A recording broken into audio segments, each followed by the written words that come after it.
Biar ini deklarasi kami malam hari ini Tuhan, sebab Engkau besar dan perbuatan-Mu ajaib. Tiada Allah seperti Engkau Tuhan. Kau yang terbaik buat setiap kami Tuhan. Kau segalanya buat setiap kami. Kami datang hari ini Tuhan bawa pengagungan kami. Bawa rasa syukur kami bahwa Kau Tuhan yang memegang kehidupan setiap kami. Terima kasih Bapa.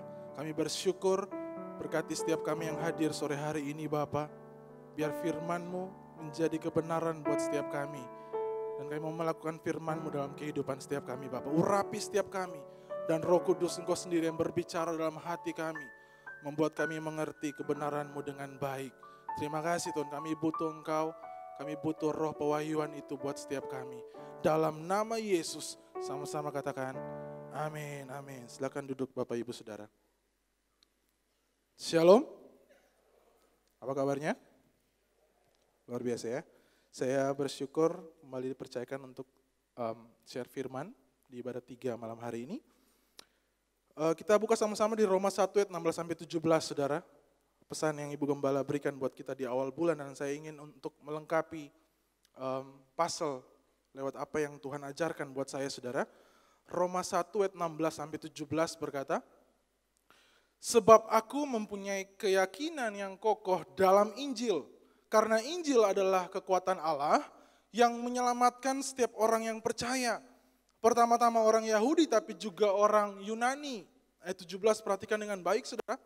Sebab di dalamnya nyata kebenaran Allah yang bertolak dari iman dan memimpin kepada iman. Seperti ada tertulis, orang benar akan hidup oleh iman. Ada 4 kekuatan Injil. Injil yang adalah pribadi Yesus sendiri Saudara. Ibu Gembala share bahwa yang pertama adalah the power of God, kekuatan Allah. Yang kedua keselamatan. Yang ketiga menjadikan kita orang percaya. Dan yang keempat adalah kebenaran Allah. Nah, saya ingin menekankan ayat ke-17 buat kita semua Saudara malam hari ini bahwa Alkitab berkata, firman berkata, sebab di dalamnya nyata kebenaran Allah. Apa yang nyata Saudara? Kebenaran Allah yang bertolak dari iman dan memimpin kepada iman.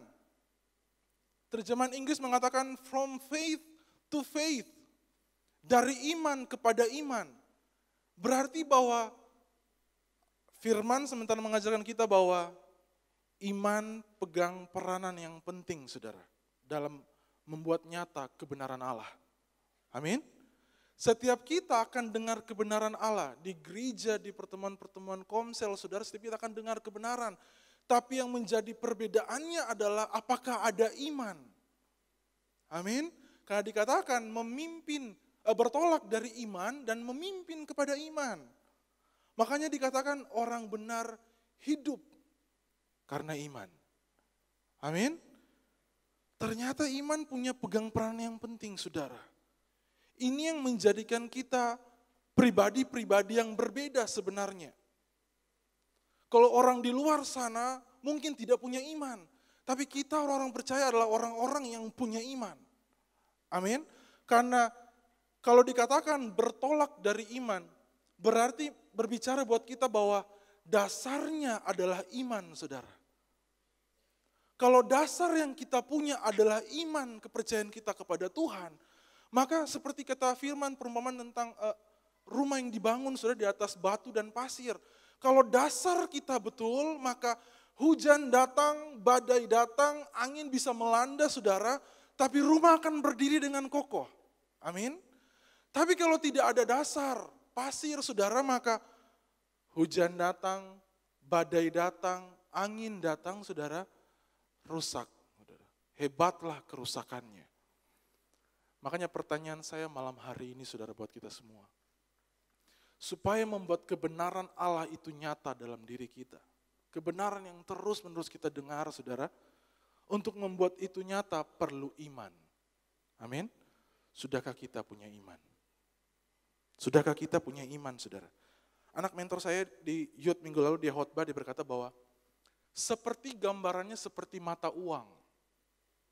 Di setiap negara ada mata-mata uang Saudara. Indonesia rupiah, ya, di Amerika US dollar, kemudian di Australia Australian dollar, Dia semua punya mata uang. Nah, kerajaan surga punya mata uangnya saudara, yaitu iman. Amin. Kalau di bumi, di dunia, nggak ada uang, nggak bisa berbuat apa-apa. Nggak bisa makan saudara, ya. Nggak bisa beli pulsa, beli kota apalagi. Nggak ada uang, nggak bisa berbuat apa-apa saudara. Dalam kekristenan pun sama Bapak Ibu Saudara. Tidak ada iman, tidak dapat berbuat apa-apa. Amin. Makanya kalau kita cermati pelayanan Yesus, saudara, ayat-ayat Injil, kitab-kitab Injil kita cermati, ketika Yesus berjumpa dengan orang-orang yang membutuhkan pertolongan, orang-orang yang membutuhkan mujizat, ada salah satu dari dua kata ini yang terus muncul, saudara, yaitu iman dan percaya. Setuju? Selalu kita dapati itu. Ketika Yesus mau menyembuhkan seseorang, Yesus berkata, oleh imanmu engkau diselamatkan. Tidak pernah dijumpai iman sebesar ini. Percayakah kamu bahwa aku dapat menyembuhkan kau? Percayalah dosamu sudah diampuni. Selalu ada dua kata ini saudara. Karena inilah mata uangnya. Kalau kita punya iman, imanmu akan menggerakkan kuasa Tuhan terjadi. Amin. Kalau kita punya iman, maka imanmu akan menggerakkan kuasa Tuhan terjadi. Makanya, tanpa iman, kita tidak dapat berbuat apa-apa. Ibrani 11 ayat 6, ini juga Ibu Eli share minggu lalu, saudara, bahwa tanpa iman, tidak mungkin orang berkenan kepada Allah. Amin. Karena kita butuh iman. Kita butuh iman, makanya Matius 17 ayat 20 berkata, sesungguhnya sekiranya kamu punya iman sebesar biji sesawi, kamu dapat berkata kepada gunung ini pindah dari tempat ini ke sana, maka gunung ini akan pindah. Dan takkan ada yang mustahil bagimu. Tuhan tidak sementara berbicara dalam satu hiasan, saudara, perumpamaan. Dan kemudian, tidak ada yang mustahil. Tuhan mungkin cuma beberapa kasus saja mungkin. No, tidak Bapak Ibu Saudara. Ketika Tuhan berkata tidak ada yang mustahil, Tuhan serius saudara. Bahwa imanmu walaupun sebesar biji sesawi. Bapak Ibu Saudara tahu biji sawi sangat kecil saudara. Biji terkecil di dunia. Tuhan sementara ajar buat kita. Kalau engkau punya iman, walaupun imanmu kecil, tapi imanmu akan membuat hal yang mustahil jadi tidak mustahil. Amin. Tepuk tangan buat Tuhan kita. Karena Tuhan tidak pernah berubah, saudara. Dulu, sekarang, selamanya Dia tidak pernah berubah. Saya baca perjanjian baru, saudara, perjanjian lama kami lagi baca itu, saudara. Dan kisah Musa, kisah Yosua, kemudian kami tiba di Yosua 2 hari ini. Ketika laut Teberau terbelah, saudara, ya. Kemudian diperhadapkan sekarang menceritakan buat kita bahwa Tuhan tidak pernah berubah.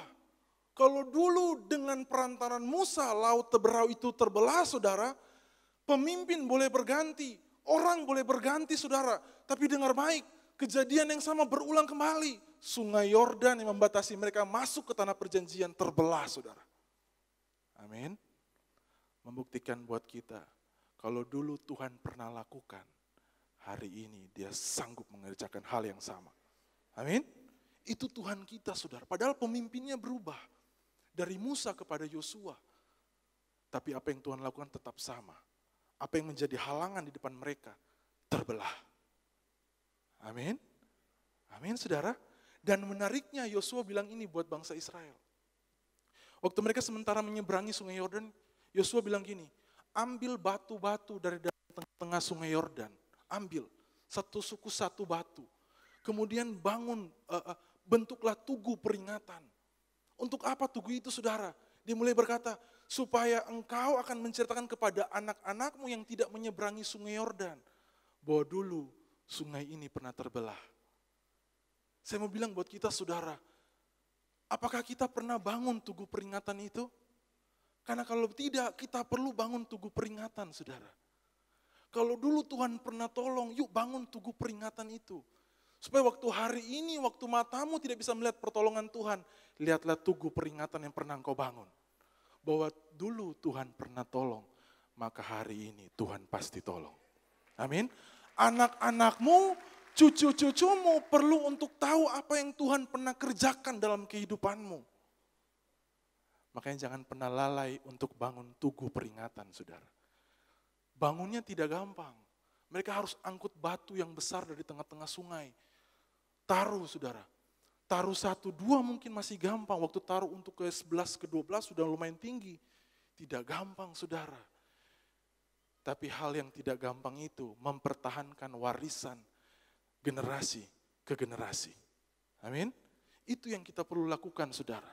Karena ini akan membangkitkan iman dalam keluarga kita. Amin. Kalau dulu apa yang pernah saudara alami, itu harus turun, saudara. Jangan sampai anak cucu kita tidak mengenal Tuhan. Jangan sampai anak cucu kita tidak tahu bahwa dulu Tuhan pernah tolong kita. Ini bahaya, saudara. Karena tugas kita adalah tongkat itu harus berlanjut, saudara. Amin. Warisan iman itu harus turun buat anak cucu kita. Amin. Makanya iman memegang peranan yang penting, saudara, dalam kekristenan kita. Dan kalau saudara suka untuk belajar lebih lagi, belajarlah di Ibrani 11. Ya, diceritakan tentang saksi-saksi iman, pahlawan-pahlawan iman kita, yang setiap nama sebelum nama itu disebutkan, selalu disebutkan gini loh, karena iman. Karena iman maka Habel mempersembahkan yang terbaik, korban yang terbaik dibandingkan Kain. Karena iman maka Henok bergaul karib dengan Tuhan. Karena iman maka Abraham, karena iman maka Ishak, karena iman maka Yusuf. Ya, mereka semua orang-orang yang melakukan sesuatu. Landasannya satu, yaitu karena iman. Amin. Mereka melakukan sesuatu. Dan kalau kita mau cermati dengan baik, apa yang mereka lakukan, kebanyakan mereka berbeda. Ambil contoh Nuh, saudara. Yang lain sedang sibuk dengan kegiatan sehari-hariannya mereka. Kerja, keluarga, kawin mawin, saudara. Nuh, karena iman, dia mendapatkan petunjuk Tuhan tentang sesuatu yang belum kelihatan. Dan apa yang dilakukan? Dia bangun bahtera, saudara. Bukan 1-2 hari bangunnya, saudara ya. Waktu yang lama dia bangun sendirian. Di puncak gunung, dia bangun sendirian. Karena iman, dia memutuskan melakukan sesuatu yang berbeda. Amin. Amin, saudara. Dan menarik sekali, saya temukan satu nama yang agak aneh, saudara. Ganjil buat saya. Yaitu nama Rahab. Saudara kenal Rahab? Gak ada yang kenal, saudara ya? Ya, sudah lama dia meninggal, saudara. Rahab dikatakan apa, saudara? Perempuan sundal. Dibaca, saudara, di Ibrani 11. Kami juga baca di Yosua, nama itu muncul, saudara. Rahab. Rahab si perempuan sundal. Sundal itu yang kalau kita ke pasar, kita pakai, saudara. Sendal, ya, sorry, mohon maaf, saudara. Saya kira itu sundal, saudara. Menarik sekali karena saksi-saksi yang lain, pahlawan-pahlawan yang lain hebat-hebat, saudara. Yang kita tahu ceritanya berjuang buat Tuhan dan semuanya mereka lakukan, orang-orang yang mengagumkan. Tapi kemudian muncul satu nama yang menurut saya agak aneh, di luar konsep. Out of the box gitu ya. Karena iman maka Rahab, ada keterangannya, saudara. Si perempuan sundal. Menurut saya sebenarnya dia tidak bisa masuk, saudara, menurut saya. Karena dia ya nggak cocok gitu, saudara ya, sundal gitu ya. Punya pekerjaan yang tidak baik gitu, pelacur, saudara. Tapi kemudian karena dia melakukan sesuatu yang berbeda, itu diperhitungkan di matanya Tuhan. Amin. Dia menolong 2 pengintai, saudara, yang bangsa Israel Yosua utus. Dia tolong. Dan kemudian dia mengadakan kesepakatan dengan mereka untuk jangan memusnahkan dia dan sisi keluarga. Dan Alkitab berkata, karena iman, maka Rahab, tetap pelanggaran dia konsekuensinya jalan terus, saudara ya. Ya. Si perempuan sundal disebutkan beribu-ribu tahun, tetap disebutkan. Jadi dengar baik, pelanggaranmu tidak akan pernah dapat disembunyikan. Akan terus-menerus disebutkan. Konsekuensi itu jalan terus, saudara. Nggak ada namanya penyediaan konsekuensi, saudara. Nggak ada. Setiap pelanggaran ada konsekuensinya. Nah, ini yang dia tanggung, saudara. Namanya punya predikat spesial. Si perempuan sundal disebutkan, saudara. Tapi karena imannya, waktu bangsa Israel menghancurkan kota Yeriko, dia dan seisi keluarganya selamat, saudara. Amin. Karena iman kita belajar, semua orang yang disebutkan di pasal 11 itu, saudara, mereka melakukan sesuatu yang berbeda. Jadi semuanya berawal dari apa, saudara? Dari keputusan untuk mengambil keputusan yang berbeda, saudara. Mengambil pilihan yang berbeda. Ini yang harus mulai kita ambil karena ini yang Tuhan mau buat kita, saudara. Bukan karena mau-mau kita, tapi karena imanmu, maka engkau ambil keputusan untuk ambil pilihan yang berbeda. Amin, katakan sama-sama berbeda. 1 Yohanes 5 ayat 4, saudara, ini yang Ibu Eli juga share minggu lalu. Saya suka sekali ayat ini, saudara. Sebab semua yang lahir dari Allah mengalahkan dunia. Dan inilah kemenangan yang mengalahkan dunia, yaitu iman kita. Saya mulai bertanya-tanya, saudara, bagaimana mungkin iman yang di dalam, yang tidak kelihatan, bisa mengalahkan dunia? Saya mulai bertanya-tanya itu, saudara. Dan kemudian Tuhan bukakan buat saya bahwa ketika kita ambil keputusan yang berbeda, ambil pilihan yang berbeda di mana kita tidak mau jadi serupa dengan dunia dengan kejahatannya, dan kita memilih untuk keluar, memilih untuk berbeda. Di saat itulah imanmu mengalahkan dunia. Itulah kemenangan yang Tuhan berikan buat kita. Amin. Di saat orang lain lakukan hal yang salah dan kita ambil keputusan untuk melakukan sesuatu yang berbeda karena iman, maka imanmu mengalahkan dunia. Amin, saudara. Itulah kemenangan yang Tuhan berikan buat kita. Makanya iman sangat penting, saudara. Ya, saya akan masuk di khotbah saya, tadi masih pembukaan ya, intermezzo. Bagaimana untuk tampil beda, saudara? Be different. Bagaimana caranya? Karena semua pahlawan-pahlawan iman tampil berbeda. Jadi seharusnya kita meneladani mereka. Mereka disebutkan dalam Alkitab, bahkan buat saya Rahab the best, saudara ya. Punya job yang salah, tapi tetap namanya disebutkan. Betapa berharganya ketika Tuhan melihat seseorang dan namanya diingat, saudara. Di sekian juta manusia dan kemudian namanya diingat oleh Tuhan. Karena dia punya iman. Saya rindu agar supaya kita semua gereja Tuhan, nama kita pun diingat oleh Tuhan, saudara. Amin. Jangan sampai waktu ketemu Tuhan, siapa kote? Itu bahaya, saudara. Siapa Kang? Apalagi kalau yang seoperasi hidung gitu ya. Siapa kote? Kok beda ya dari desain gitu ya. Itu cuma joke saja Bapak Ibu Saudara ya. Jadi bagaimana tampil beda, saudara? Karena tampil beda bukan pilihan yang gampang dipilih. Ya, saya lihat kepala mulai mengangguk-angguk, saudara ya. Tampil beda, tampil berbeda ya.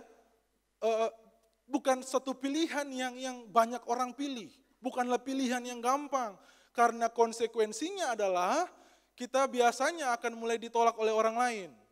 Setuju? Ketika kita mau ambil keputusan untuk hidup yang berbeda, kemudian orang mulai menjauhi kita. Orang mulai menolak kita. Dan manusia pada dasarnya tidak suka ditolak, saudara. Kita mau diterima, di rumah kita diterima, di tempat kerja waktu kita ada tempat kerja kita diterima oleh orang lain, di pergaulan kita diterima. Kita suka untuk diterima, makanya pilihan untuk tampil berbeda jadi pilihan yang berat, saudara. Kita lebih suka biasa-biasa. Ya, kata yang keren adalah low profile. Pernah dengar kata itu, saudara? Gimana bro, ngana orangnya? Kita low profile. Biasa-biasa, rendah hati banget, saudara. Ya, kita kok orangnya low profile, biasa-biasa kita. Malam hari ini saya mau mulai bawa paradigma baru ini buat kita, bahwa kehidupan biasa-biasa bukan kehendaknya Tuhan. Amin. Kehidupan biasa-biasa bukan maunya Tuhan, saudara. Kalau kita nyanyi lagu, biarlah kehendakmu jadi, aku mau mengikuti kehendakmu ya Bapa. Maka hidup biasa-biasa bukan kehendak Tuhan, saudara. Ya, Matius 5 ayat 14 berkata buat kita. Matius 5 ayat 14. Ini ayat yang sudah sangat sering kita dengar ya. Kamu adalah terang dunia. Kota yang terletak di atas gunung, apa saudara? Tidak mungkin tersembunyi. Saya mau tanya saudara, kalau tidak tersembunyi berarti artinya mencolok, kelihatan. Kalau dia kelihatan berarti itu bukan biasa-biasa saudara. Ya, terjemahan lain firman Allah yang hidup FIYH berkata seperti ini. Kalian adalah terang dunia yang tampak kepada semua orang seperti sebuah kota di atas bukit bercahaya pada malam hari. Melengkapi saudara yang tadi ya, cuma di atas gunung tidak tersembunyi. Kalau ini dia berkata gini saudara, seperti kota di atas bukit bercahaya pada malam hari. Mulai bawa gambaran itu dalam benak kita saudara. Di malam hari hutan yang gelap tiba-tiba di atas bukit ada kota yang bercahaya saudara. Saya mau tanya sekali lagi, kelihatan enggak? Mencolok enggak? Sangat mencolok Bapak Ibu Saudara. Makanya saya mau bilang bahwa kehidupan biasa-biasa, low profile, kelihatannya rohani banget saudara. Rohani banget. Tapi kehidupan biasa-biasa bukan maunya Tuhan. Karena Tuhan mau kita semua.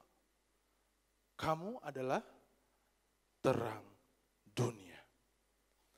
Dan waktu Tuhan ngomong itu saudara, Tuhan tidak lagi ngomong bahwa definisi di atas gunung berarti jabatan yang tinggi saudara. Karena kalau interpretasinya hanya jabatan yang tinggi, maka firman itu hanya untuk segelintir orang. Setuju?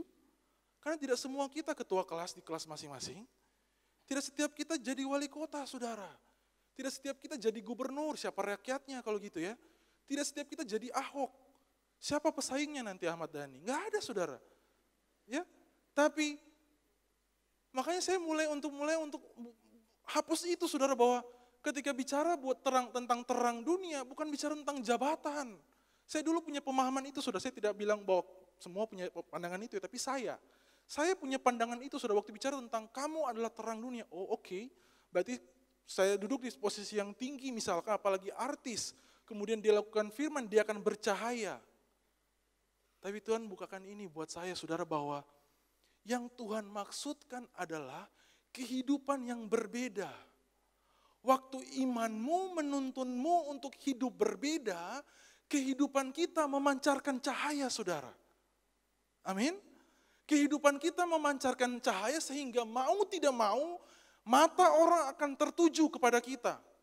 Seperti kota di atas bukit yang bercahaya pada malam hari. Beri tepuk tangan buat Tuhan kita. Ini yang mulai mau saya bahas ini di anak-anak youth saya bahas ini dimanapun saya dapat kesempatan, saudara, bahwa perbedaan ini yang akhirnya membuat kehidupan kita mencolok, saudara. Dan ini bertentangan dengan sikap kita yang berkata bahwa low profile Joko kita. Bertentangan, saudara. Karena kehidupan biasa-biasa tidak dipandang orang, saudara. Hanya orang-orang yang memilih hidup di atas rata-rata, orang-orang itulah yang kemudian akan disorot. Setuju? Kalau hidup biasa-biasa, semua orang, saudara, banyak orang di keramaian hidup biasa-biasa, tidak mencolok, saudara. Tapi hanya orang-orang yang tiba-tiba dia berdiri di atas keramaian. Dia yang mencolok, saudara. Amin. Makanya perbedaan yang dimaksud bukanlah tentang tempat kita datangi, cara kita berpakaian, saudara. Ini yang mau kita luruskan dulu malam hari ini. Waktu saya sebutkan kehidupan yang berbeda bukan bicara tentang tempat di mana kita datangi, saudara. Karena ini kebanyakan anak muda kami bermasalah di sini. Waktu firman datang buat anak muda, kemudian anak muda akan berkata, yes, saya mau serius ikut Tuhan, apalagi yang waktu kasih mula-mula. Kemudian sehari-harinya dia, ya seperti pemazmur berkata, lebih baik 1 hari di pelataran Tuhan daripada 1000 hari tempat lain, Senin sampai Senin dia di gereja, saudara. Dan dia menganggap bahwa dia sudah berbeda. Kalau pakai pakaian mesti tangan panjang, celana panjang, jeans tidak boleh, harus kain, pantofel. Kalau bisa yang kancing di atas harus diikat, saudara. Oh, baru itu kehidupan yang berbeda. Saya mau bilang bahwa tidak tepat, saudara. Karena kehidupan berbeda yang Tuhan tuntut adalah prinsip yang kita pegang. Amin. Karena prinsipmu menentukan perbuatanmu.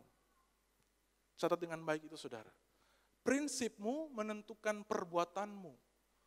Kalau kita punya prinsip yang benar, perbuatanmu pasti benar. Contohnya tentang memberi, saudara. Kalau kau pegang prinsip yang tepat sesuai kebenaran tentang memberi, di saat mungkin lagi pas-pasan tapi ada orang yang membutuhkan, prinsipmu akan menggerakkanmu untuk tetap memberi. Amin. Tapi waktu prinsip itu tidak jelas, maka waktu di saat lagi pas-pasan pasti akan lebih kompromi untuk kita aja nggak cukup, apalagi mau kasih ke dia gitu. Makanya prinsip menentukan perbuatan. Prinsip apa yang kita pegang, saudara, dan Alkitab mau berkata bahwa kita, perbedaan yang dimaksud berbicara tentang prinsip. Berbicara tentang standar yang kita pegang.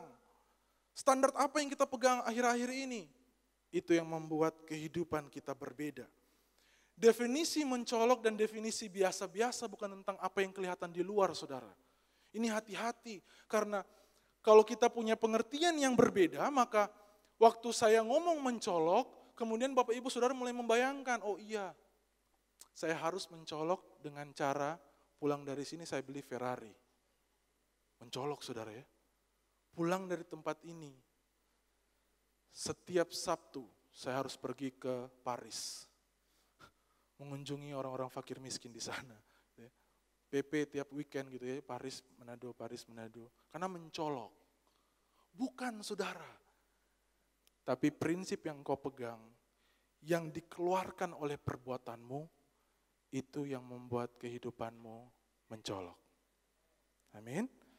Karena kalau kita bilang seperti itu tentang materialisme atau tentang materi, saudara, maka biasa-biasa berarti berkekurangan. Dan kalau kita mulai membayangkan, oh tadi Pak Pendeta bilang bukan hidup biasa-biasa, berarti kita harus punya uang yang berlimpah. Kita sementara mengarahkan pikiran kita ke arah yang picik, saudara. Kecil. Karena Tuhan tidak diukur dengan uang kita. Amin. Walaupun pahlawan-pahlawan iman kita, apalagi Abraham, saudara. Orang yang berlimpah harta, saudara. Tapi bukan itu jadi ukurannya, sekali lagi. Biasa-biasa dan mencolok berbicara tentang, saya mau ajarkan tentang bicara tentang prinsip yang kita pegang. Amin. Dan prinsip apa yang saya maksud, saudara? Kita buka sama-sama di Matius 5. Waktu Tuhan bukakan ini buat saya, saudara, sangat menarik, saudara. Matius 5 ini. Ayat 21 kita mulai, ada beberapa ayat kita akan pindah-pindah, saudara. Matius 5, 21, kita baca terlebih dahulu. Kamu telah mendengar yang difirmankan kepada nenek moyang kita, jangan membunuh. Siapa yang membunuh harus dihukum. Setuju ya? Dan ini bukan pandangan umum, saudara, general knowledge, bukan, saudara, kan dikatakan kamu telah mendengar yang difirmankan. Yesus sementara menunjuk kepada hukum Taurat. Waktu bangsa Israel keluar dari Mesir, Tuhan memberikan hukum Taurat, jangan membunuh. Dan ini yang harusnya mulai kita mengerti bahwa Yesus datang di dunia ini bukan meniadakan hukum Taurat, saudara. Amin. Bukan meniadakan hukum Taurat, tapi Yesus berkata, aku datang untuk menggenapi hukum Taurat. Makanya saya sangat tidak setuju, saudara, kalau ada yang mulai untuk berargumen tentang perpuluhan, bahwa perpuluhan hanya hukum Taurat. Sekarang perjanjian baru, nggak jalan lagi perpuluhan. Salah besar, saudara. Karena Yesus tidak meniadakan hukum Taurat. Tapi dia menggenapi, bahkan dengar baik. Yesus kasih standar yang lebih tinggi. Amin. 21 berkata, kamu telah mendengarkan firman, jangan membunuh. Baca ayat 22, saudara. Tapi aku berkata kepadamu, setiap orang yang marah kepada sesamanya, saudaranya, apa? Harus dihukum. Ketika standar yang dipegang yang biasa-biasa orang pegang jangan membunuh, saudara, di luar gereja pun mereka tahu, jangan membunuh. Agama lain pun tahu jangan membunuh. Itu standar rata-rata, saudara. Tapi Yesus datang ke dunia, dia ngomong gini, kalau engkau marah kepada saudaramu, kau sudah membunuh. Bukankah itu satu tingkat di atas rata-rata? Amin. Amin, saudara. Jangan mulai tertekan, saudara ya. Masih panjang, saudara. Ini baru pembukaan, saudara. Ayat 27. Kamu telah mendengar firman, sekali lagi ini firman, saudara, jangan berzinah. 28. Tapi aku berkata kepadamu, Setiap orang yang memandang perempuan serta menginginkannya, sudah bersinah dalam hati. Kembali lagi, ada standar rata-rata biasa, Tuhan tawarkan yang lebih, satu tingkat di atas. Kehidupan yang berbeda yang Tuhan mau, yaitu hidup di atas rata-rata. Amin. Amin, saudara. 38. Kamu telah mendengar firman, mata ganti mata, gigi ganti gigi. Tapi aku berkata kepadamu, janganlah kamu melawan orang yang berbuat jahat kepadamu. Ini agak sedih, saudara mau baca ya. Melainkan siapapun yang menampar pipi kananmu, apa saudara? Saudara kurang sungguh-sungguh bacanya, saudara. Kurang sungguh-sungguh. Saya bisa lihat dari sini, saudara. Saya bisa menerawang, kurang sungguh-sungguh, saudara. Ya, ada hati yang bersungut-sungut mulai berbicara, saudara. Ulang, saudara. Melainkan siapapun yang menampar pipi kananmu, apa, saudara? Berapa banyak yang sudah lakukan itu? Ya, kita gitu ya, disakiti sedikit saja. Ngana! Ada tanda serunya 50 kali, saudara ya. Huruf besar lagi, caps lock semua, ngana. Kehidupan yang berbeda yang Tuhan mau adalah hidup di atas rata-rata, saudara. Amin. Dan kepada orang, ayat 40, kepada orang yang hendak mengadukan engkau karena mengingini bajumu, serahkanlah juga jubahmu. Ini yang menarik, part 1. Dan siapapun yang memaksa engkau berjalan sejauh 1 mil, lakukan apa, saudara? Berjalanlah bersama dia sejauh 2 mil. Waktu saudara pegang prinsip ini dengan baik, kita akan mulai hidup dengan sangat-sangat maksimal. Kita nggak cuma hidup sesuai dengan instruksi. Kita nggak bekerja sesuai job desk. Kita nggak bekerja sesuai perintah yang kita dengar. Waktu seseorang mengajak kita jalan 1 mil, kita berkata, berjalanlah sejauh 2 mil. Waktu pemimpin kasih pelayanan buatmu, pemimpin kasih tugas buatmu, lakukan di atas tugas itu, saudara. Amin. Itulah cara kerja orang percaya, sehingga imanmu menuntunmu untuk melakukan sesuatu yang lebih. Amin. Amin, saudara. Kalau kita hanya lakukan sesuai dengan apa yang diperintahkan, kita hanya hidup rata-rata, saudara. Karena orang lain pun melakukan hal yang sama, mohon maaf. Tapi Alkitab berkata, siapapun yang maksa engkau berjalan sejauh 1 mil, berjalanlah dengan dia sejauh 2 mil. 43, saudara. Kamu telah mendengar firman, kasihilah sesamamu manusia dan bencilah musuhmu. Familiar ya? Kita semua pegang prinsip ini ya, setuju? Mulai untuk ragu-ragu menjawab, saudara ya, nggak apa-apa. Ayat 44, saudara ya, baca dengan suara yang nyaring. 1, 2, 3. Tetapi aku berkata kepadamu, kasihilah musuhmu dan berdoalah bagi mereka yang menganiaya kamu. Berapa banyak yang mulai lakukan itu dalam kehidupan? Alkitab berkata, firman berkata kepada kita malam hari ini, kalau kehidupan rata-rata adalah kasihi sesama, mengasihi orang yang baik kepada kita, dan kemudian benci orang yang jahat kepada kita, itu masih rata-rata, saudara. Tapi di atas itu, kehidupan yang berkata bahwa kasihilah musuhmu dan berdoalah bagi mereka yang menganiaya kamu. Amin. Waktu kita ambil keputusan itu, walaupun itu pasti sulit, saudara. Tapi waktu kita ambil keputusan itu, maka kehidupan kita akan mulai bercahaya, saudara. Ya, salah satu mentor juga share di youth bahwa dia bilang, harusnya pergumulan kita hari-hari ini, orang-orang yang bertumbuh dalam pengenalan akan Tuhan, bukanlah lagi memilih mana yang benar dan mana yang salah, saudara. Bukan lagi memilih mana yang baik dan mana yang jahat. Harusnya pergumulan kita adalah memilih mana yang baik dan mana yang terbaik. Harusnya itu pergumulan kita. Apakah hidup rata-rata atau hidup di atas rata-rata, saudara? Kalau kita masih hanya berputar-putar di mana yang baik dan mana yang jahat, maka saran saya hari ini adalah pelajari firman dengan lebih baik, kenal Tuhan dengan lebih baik lagi. Bertumbuhlah dalam firman, supaya pergumulanmu bukan lagi mana yang baik dan mana yang jahat, tapi mana yang baik dan mana yang terbaik. Amin. ini akan ketika kita memilih pilihan yang terbaik, maka kehidupan itu yang berbeda, saudara. Kehidupan itu yang kemudian orang lain lihat. Dan Yesus meneladankan ini buat kita. Yohanes 13 ayat 2-5. Pewahyuan ini kami dapat di JPCC, saudara, waktu Relevant Leadership bulan Mei kemarin. Yohanes 13 ayat 25 yang kemudian pewahyuan ini melengkapi Matius tadi, saudara, Matius 5. Ayat 2 kita mulai sampai ayat ke-5 saja. Mereka sedang makan bersama, dan iblis telah membisikkan rencana dalam hati Yudas Iskariot anak Simon untuk mengkhianati dia. Ya. Ayat 3 berkata, Yesus tahu bahwa Bapanya telah menyerahkan segala sesuatu kepadanya dan bahwa ia datang dari Allah dan kembali kepada Allah. Lalu bangunlah Yesus menanggalkan jubahnya.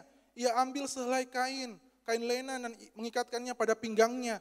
Kemudian ia menuangkan air ke dalam sebuah basi, mulai untuk membasuh kaki murid-muridnya, lalu menyekanya dengan kain yang terikat pada pinggangnya itu.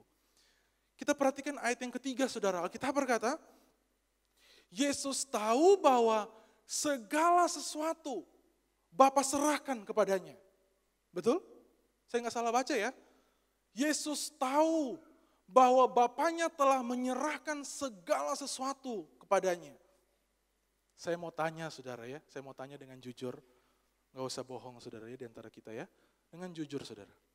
Kalau saudara diberikan kekuasaan, segala sesuatu diberikan kepada saudara, apa yang saudara lakukan?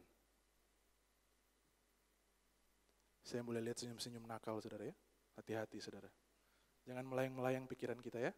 Waktu kita tahu bahwa segala sesuatu di tangan kita, apa yang kita lakukan, saudara? Tidak semua orang akan lakukan hal-hal yang benar. Ya, ada orang-orang yang tidak sanggup bertahan dengan kekuatan, kuasa yang besar. Kita saksikan itu di TV, saudara. Pemimpin-pemimpin kita, waktu duduk di tempat-tempat yang strategis, tidak tahan dengan kekuasaan yang dia punya.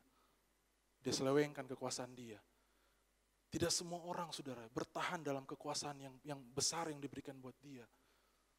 Tapi hari itu, waktu Yesus tahu bahwa segala sesuatu diserahkan buat dia, apa yang dia lakukan, saudara? Dia tanggalkan jubahnya. Jubah bicara otoritas. Dia tanggalkan itu, saudara, hari itu. Dia ambil sepotong kain, dia isi ember kecil. Kemudian apa yang dilakukan? Dia basuh kaki murid-muridnya. Amin. Yesus kasih teladan itu buat kita, saudara. Waktu kita terima segala sesuatu, kekuasaan itu ada di tangan kita. Bukan membuat kita jadi pemimpin yang tamak, bukan membuat kita jadi pemimpin yang sombong, yang semena-mena, tapi tetap jadi pemimpin yang rendah hati. Pemimpin yang melayani. Amin. Tapi pewahyuan itu tidak sampai di situ, saudara. Kemudian Tuhan bukan ini buat saya pribadi. Makanya saya baca dari ayat 2, saudara. Karena sebenarnya di seminar cuma dari ayat 3, tapi saya bawa kita dari ayat kedua. Mereka sedang makan bersama dan iblis telah membisikkan rencana dalam hati Yudas Iskariot. Saya mau bilang buat Bapak Ibu Saudara gini, Bu. Waktu Yesus sementara cuci kaki murid-muridnya, Yudas belum pergi keluar dari situ, saudara. Yudas belum minggat dari situ. Yudas belum minta izin ke toilet, belum, saudara. Mungkin waktu Yesus basuh kaki Yohanes, murid yang dia kasihi, mungkin dia akan bersihkan sebersih-bersihnya. Saya bisa pastikan akan mengkilat mungkin, saudara. Cering, kinclong, saudara. Karena Yohanes dia kasihi, saudara ya. Petrus, saya bisa bayangkan murid yang vokal mendukung Tuhan Yesus. Pasti Tuhan akan cuci kakinya sama bersih dengan Yohanes, saudara. Harum, bersih, mengkilat, pasti, saudara. Kayak Mama Lemon, cing, pasti, saudara. Tapi dengar baik, waktu Yesus duduk di depan kaki Yudas. Saudara bisa bayangkan itu? Saudara bisa bayangkan? Waktu Yesus berlutut di depan kaki Yudas. Kira-kira perasaan Yesus gimana waktu itu ya? Kalau saya jadi Yesus, saudara, waktu saya tahu segala sesuatu diserahkan buat saya. Waktu saya di kaki Yudas, saya akan pastikan jarinya sisa 9, saudara. Minimal 1 hilang, saudara. Betul, serius. Saya akan pastikan itu, saudara, antara kelingking atau jempol, saudara. Mana yang pilih, mana yang baik gitu ya. Saya akan habiskan salah satu, saudara. Dan menariknya gini loh, Yesus juga 100% manusia. Amin. Saudara masih ingat waktu Yesus datang ke bait Allah, kemudian banyak yang menjual, makanya kami agak intimidasi kalau kami jualan di bawah, saudara ya. Waktu Yesus datang ke bait Allah dan banyak penjual-penjual, apa yang Yesus lakukan? Yesus marah, saudara. Itu bukti bahwa dia manusia, biasa. Amin, walaupun dia 100% Tuhan. Tapi dia marah, dia ada emosi marah, saudara. Dia bukan kalem-kalem gitu ya, enggak saudara, dia marah. Jadi saya bisa pastikan dengan asumsi saya pribadi, saudara ya, bahwa saya tahu bahwa pasti hatinya sakit, saudara, di depan Yudas. Karena bagaimanapun Yudas adalah orang yang dia pilih. Murid yang dia pilih, saudara. Orang yang dekat dengan dia, selalu bersama dengan dia melayani, saudara ya. Coba kalau anak saudara mengkhianati saudara gitu, gimana perasaannya? Sakit, saudara. Dan saya bisa pastikan bahwa Yesus pun pasti sementara menahan rasa sakit itu. Menahan rasa kecewa itu. Tapi Alkitab tidak mencatat kelingking Yudas copot, saudara. Enggak, itu versi saya, saudara. Alkitab hanya mencatat sederhana bahwa Yesus membasuh kaki murid-muridnya. Berarti dengan kata lain, untuk orang yang menyakiti dia pun, Yudas sekalipun, dia basuh kakinya, semengkilap kaki Yohanes, saudara. Beri tepuk tangan buat Tuhan kita. Makanya Matius 5 ayat 40-an tadi itu, saudara, 43-44, bukanlah teori, saudara. Waktu Tuhan berkata, kasihilah musuhmu, berdoa bagi orang yang menyakiti engkau, Tuhan sementara ngomong buat kita bahwa saya sudah melakukannya. Amin.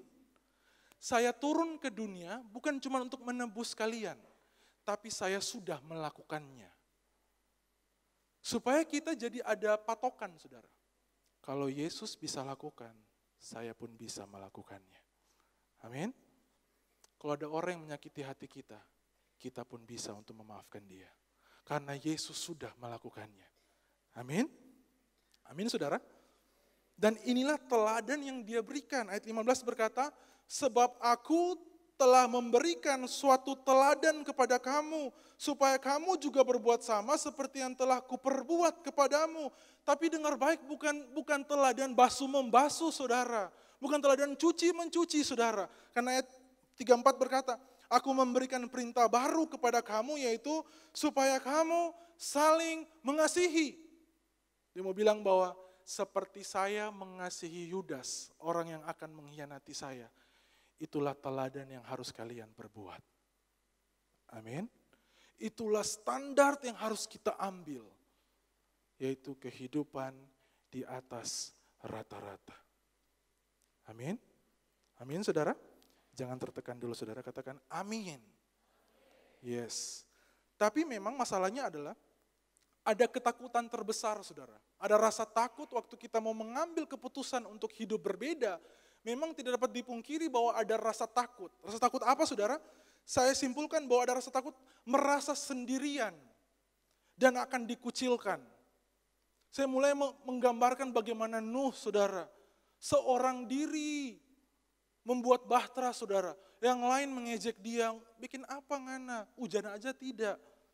Tapi dia lagi bangun bahtera, saudara. Saya bisa merasakan itu. Kebanyakan orang gak bisa ambil keputusan untuk hidup berbeda karena takut dikucilkan, takut sendirian. Setuju? Tapi kemudian Tuhan bawa gambaran ini buat saya, saudara. Seperti sebuah lampu di malam hari, apalagi kalau rumah itu masih alami, saudara, banyak kebun, banyak pohon. Kalau ada lampu yang menyala sendirian di teras rumah, apa yang terjadi, saudara? Banyak serangga mulai datang. Setuju? Banyak serangga mulai datang, saudara. Kami di Kelong, waktu Family Day kami nginap, salah satu kamar itu penuh dengan serangga, saudara.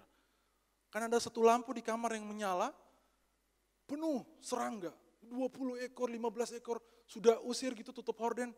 Ada celah sedikit saja, dia masuk lagi, saudara. Setengah jam, 1 jam, berkerumun lagi. Tuhan ajarkan itu buat saya bahwa walaupun kelihatan sendirian, tapi tidak pernah kesepian. Amin.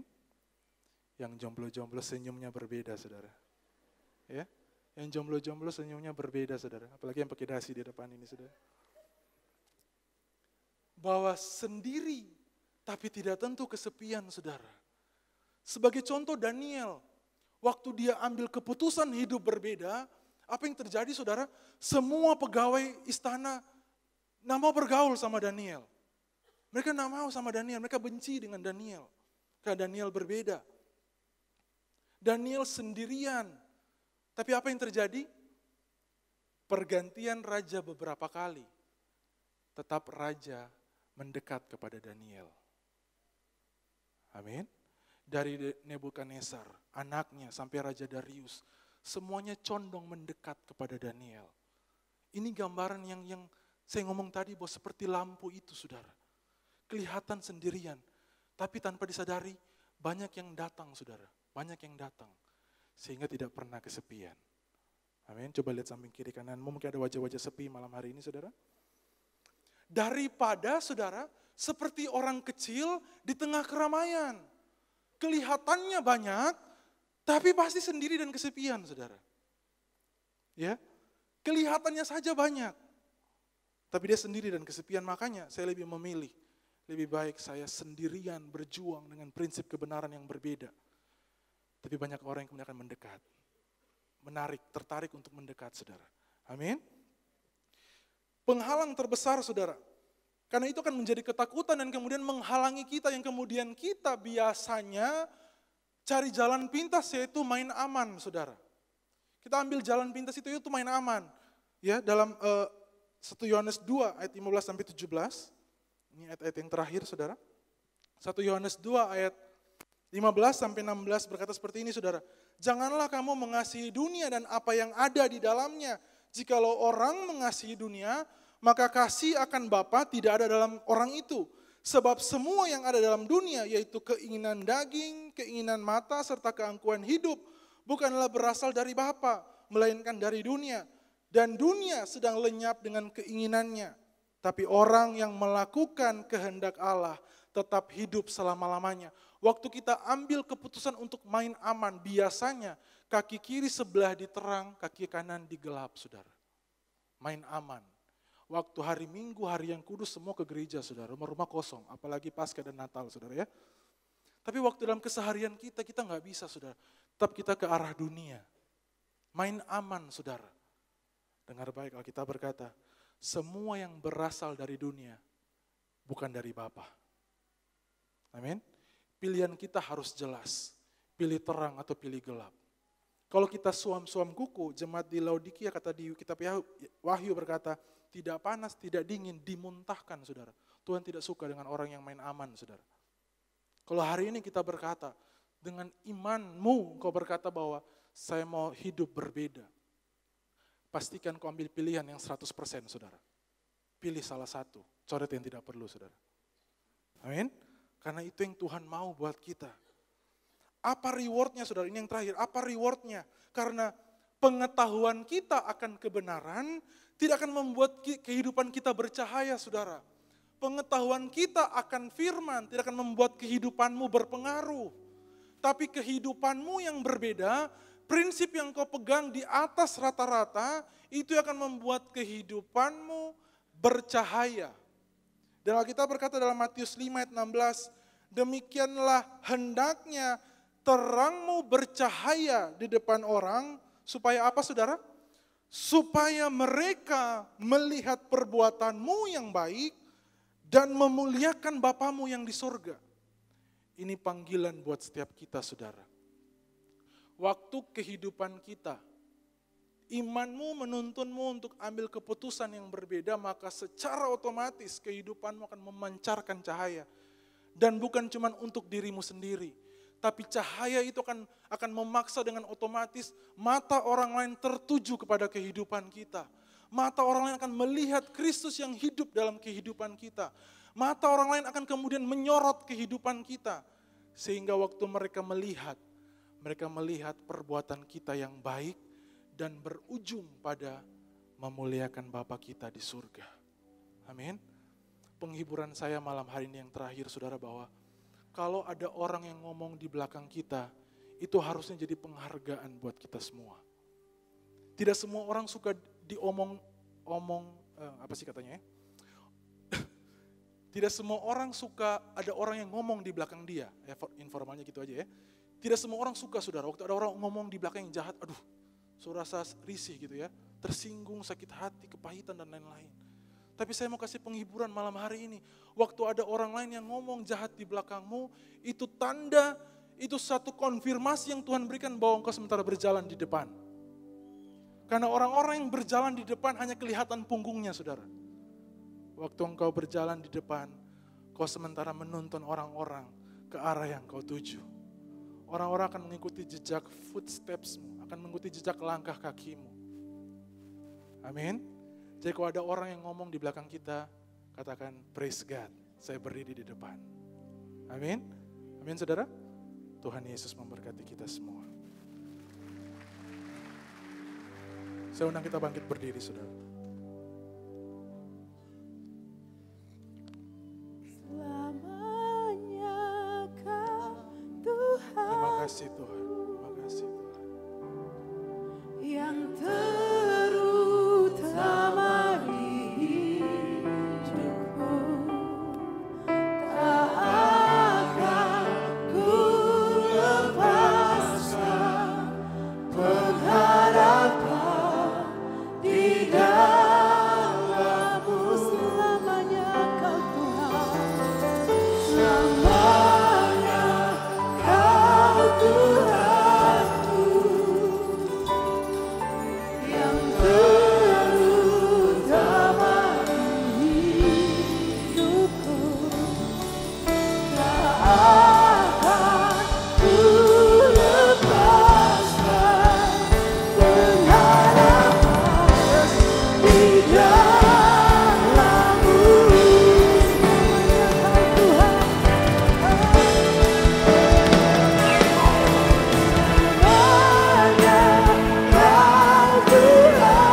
Selamanya Engkau Tuhan bagi kami.